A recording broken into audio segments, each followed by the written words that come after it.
What was the cruelest thing you have done to a sim in The Sims? I didn't use the rosebud/motherload cheats and made those fuckers go to work every day. Then I wasted their money on dumb shit, like a fancy espresso machine, and made them sleep on the floor. I had an actual torture dungeon in my house. Stone walls, no chairs or beds, no toilet, no door. One wall was entirely window, and the nice posh room it faced had comfy chairs for the rest of the family to watch as the prisoner repeatedly soiled themselves and lived in squalor.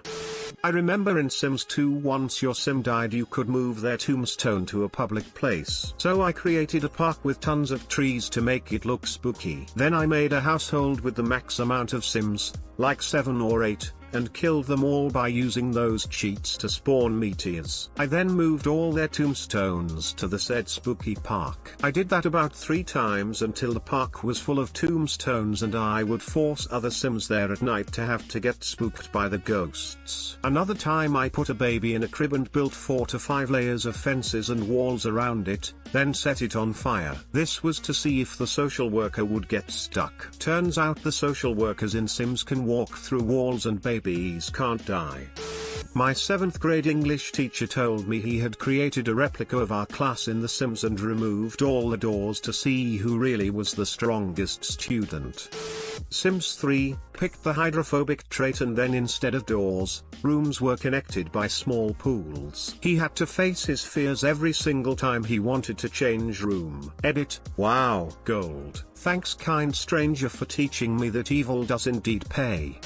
I made my sim a sugar baby who turned into a black widow. She'd meet men at the club, bring them home and get it on. Then she'd visit their house later and, thanks to the kleptomania trait, just take a bunch of their stuff, then go home and sell it to make rent. Eventually she moved in with a rich sugar daddy and made him break it off with his wife and kick her out. Then the sugar daddy mysteriously died. Someone walled over his bedroom door while he was sleeping and he starved to death. And she inherited all his property. She went from whore to socialite in like 2 in-game months. Edit, words.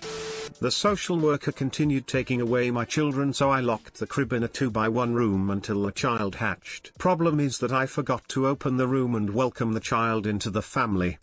Instead of cheating for money, I played the game with honor. I would custom create a spouse for my person, marry them, then have them electrocute themselves repairing the TV. All for the $20,000. Where's the copy pasta where the guy set up a maze to the front door of his sim's house? So his sim would leave for work every morning, come home after work, but it took him so long to get through the maze. As soon as he got home he had to leave for work again the next morning. For eternity. The guy never get to spend a second at home.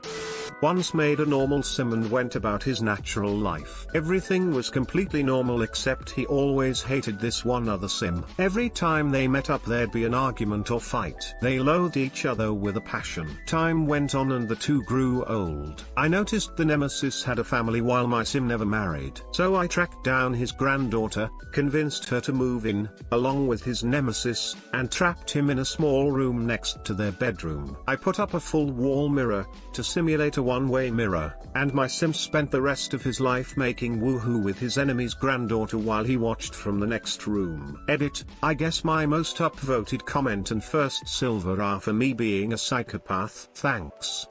My wife and I were sharing a computer playing our own saves and both of us created sims of the other. She died at a pool party, an accident, so I sold her headstone for a few simoleons. She still gives me shit about it.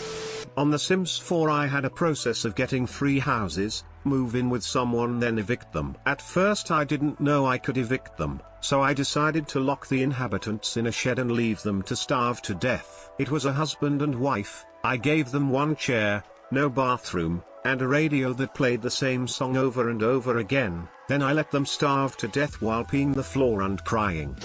The game is called Sim Survivor. You make a house of 8 individuals, build them a spacious house, truck them all in, delete the doors, build fireplaces on every wall, have the Sims light them, build plants all over the house, essentially every square foot where there isn't a sim. The place goes up like a tinder box. The sims then have to put out every fire. Usually you lose about 5 or 6 of them to the blaze. Then the final few must clean up the piles of ash around the house. Here is where you lose a couple to exhaustion. The winner gets a beautiful house with a big graveyard in the backyard for them to go and mourn their buds.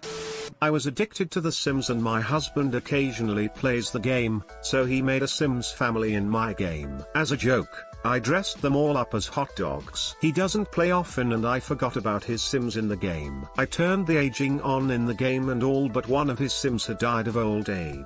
She was still living in the same house he had put her in and was being mercilessly haunted by the hot dog ghosts of her dead family members. Edit, it was actually really sad. Picture one sad elderly Sim dressed as a hot dog sitting on the couch with an exhausted moodlet trying to eat a grilled cheese sandwich while the hot dog ghosts of her dead family continuously made the sink overflow, which she continued to clean up between bouts of crying and passing out. Thanks for watching. Don't forget to like and subscribe for more.